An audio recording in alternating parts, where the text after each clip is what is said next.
Pulau kecil ini adalah rumah bagi salah satu peradaban tertua dan paling berkelanjutan di Asia Tenggara.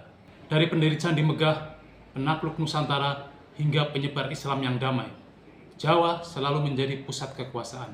Tapi, apa rahasianya? Kita akan membedah 3 pilar sejarah Jawa, yaitu era Candi, kejayaan Majapahit, dan transformasi damai menuju Mataram Islam.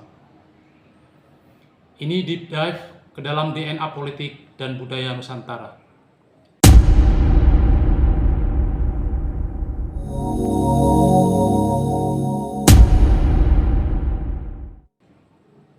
Selamat datang di sesi deep dive Kak Sol. Jawa memiliki tanah vulkanik yang subur, fondasi kekuasaan agraris.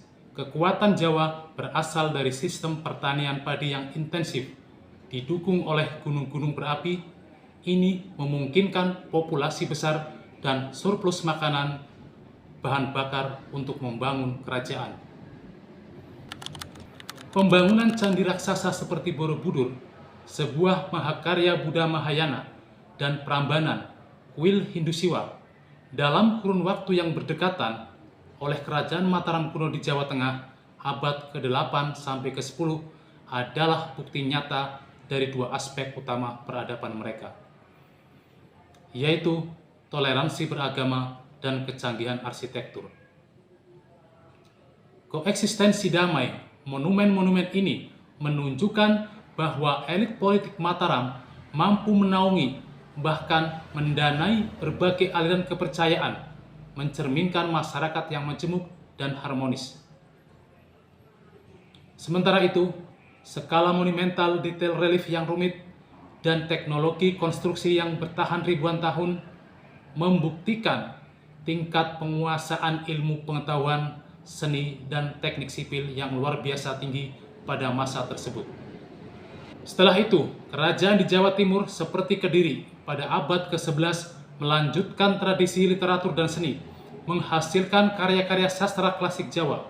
Setelah masa keemasan Mataram kuno di Jawa Tengah, pusat kebudayaan dan politik bergeser dari timur, di mana kerajaan Kediri mengambil alih estafet sebagai pelanjut tradisi.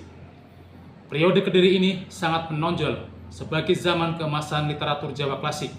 Ini menunjukkan bahwa kerajaan di Jawa Timur berhasil mempertahankan dan bahkan meningkatkan kecakapan intelektual dan artistik leluhur mereka, membentuk fondasi kuat bagi perkembangan kebudayaan Jawa selanjutnya.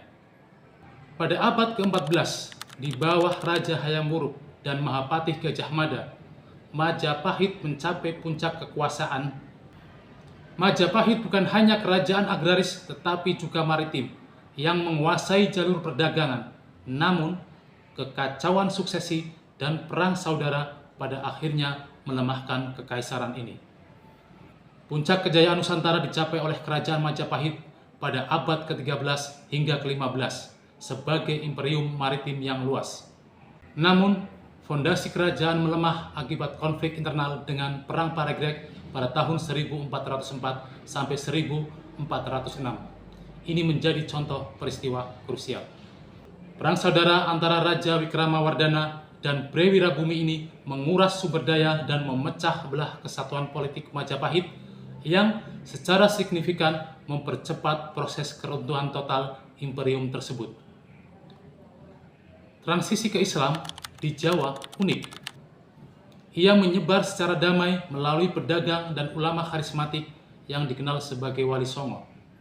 Mereka mengadaptasi budaya Jawa, bukan menghancurkannya. Setelah Kesultanan Demak, muncul Mataram Islam di Jawa Tengah pada abad ke-17.